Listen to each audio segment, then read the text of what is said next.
Assistant Speaker. Mr. Assistant Speaker, I'd like to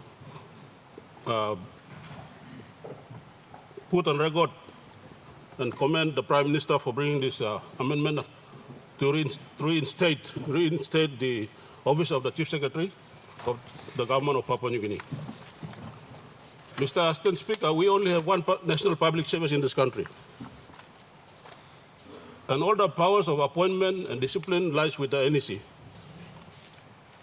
The chairman of the NEC is the Prime Minister and is the head of the executive government. And therefore, we have only one national public service. My department has had a lot of input into this, and I, as the minister responsible for public service, would like to wholeheartedly support and commend the Prime Minister to bring this amendment forward to reinstate the office of the Chief Secretary. The one part that we have lacked as a country, Papua New Guinea right now, in the National Public Service, we have 121 national agencies under the government payroll, and about 129 or 130,000 public servants on the payroll. Out of that 130,000 public servants on payroll, 65,000 are teachers.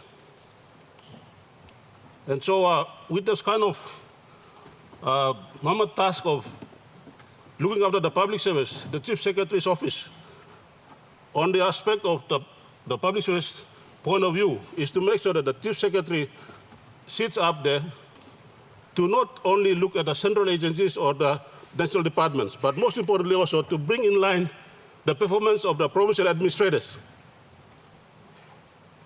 Because most of the implementation and coordination of policies is at a provincial level. And so this office now, the Chief Secretary's office, will now hold into account the performance of all the departmental heads, including the provincial administrators, because they are probably the ones that are escaping and they're caught in between. Because they don't have any one clear reporting system. They only submit the Section 119 report or the performance management report every March to Department of Provincial Affairs. And of course, together with the Section 119 report for the finance report. But on top of that, in terms of performance tracking, we fall really behind in terms of tracking the performance of mainly the provincial administrations.